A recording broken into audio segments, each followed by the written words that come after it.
have read the Daniel textbook in its entirety. One principle that was not initially in harmony with my beliefs but has now become significant to me is the principle of justice. On page 3 of the ACA Code of Ethics, justice is defined as treating individuals equitably and fostering fairness and equality. I've come to realize that society does not always treat individuals the same. Therefore, when I promote justice, I may sometimes find myself going against society norms in order to do what is best for my client. Previously, I viewed justice as simply treating everyone the same. However, after reviewing section E5B of the ACA Code, I've learned that counselors should consider the impact of culture on individual experiences. It is essential to address each client's specific needs based on their unique circumstances. Also, section A7A of the ACA Code states that counselors should advocate for individual, group, institutions, and society levels when necessary to address potential barriers that inhibit the growth and development of clients. In our required textbook readings, Daniel discusses the significant actions Jesus took to promote justice, such as dining with the unrighteous, healing outcasts, and defending marginalized women.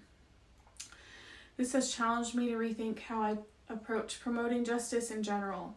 Instead of viewing justice as treating everyone the same, I now understand that individuals may not meet all society expectations and that not everyone can be treated identically. It is my responsibility to address the unique needs of each individual based on their personal story. Promoting justice may sometimes require speaking up for what is right when no one else will. Before reading Daniel and learning about the ACA Code of Ethics, I would have likely thought that the best course of action was to stay quiet and sympathize with the individual. Now I realize that I should take more of a proactive approach by speaking up and taking appropriate action to ensure that the client is heard. One principle I anticipate having difficulty with, and which I view as an ongoing learning process, is autonomy. According to section A4B of the ACA Code, counselors must be aware of and avoid imposing their own values, attitudes, beliefs, and behaviors on clients. Counselors should also seek training in areas where they might risk imposing their values. To uphold the principle of autonomy, I need to remain aware of and recognize whether my behaviors, influenced by my values and beliefs, might impede a client's ability to exercise their right to autonomy. After reading chapter 8 of our Daniel textbook, I've realized the importance of practicing ethical bracketing.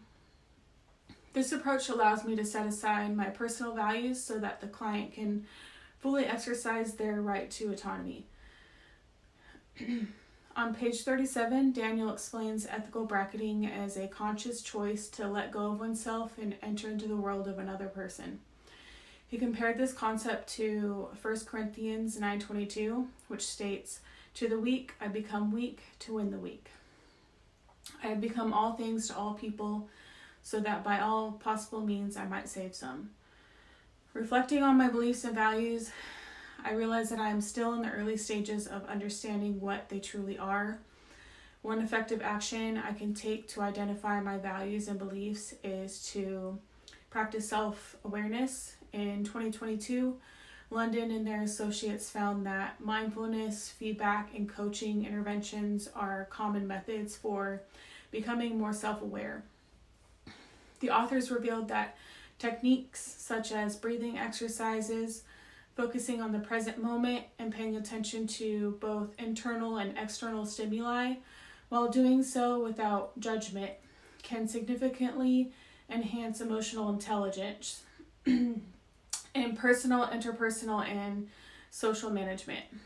Additionally, seeking feedback can provide me with an outside perspective, while coaching can help me identify my strengths and areas for improvement. I can begin exploring resources that emphasize these interventions right now. These are actions I can use as part of an ongoing process of self-discovery and growth.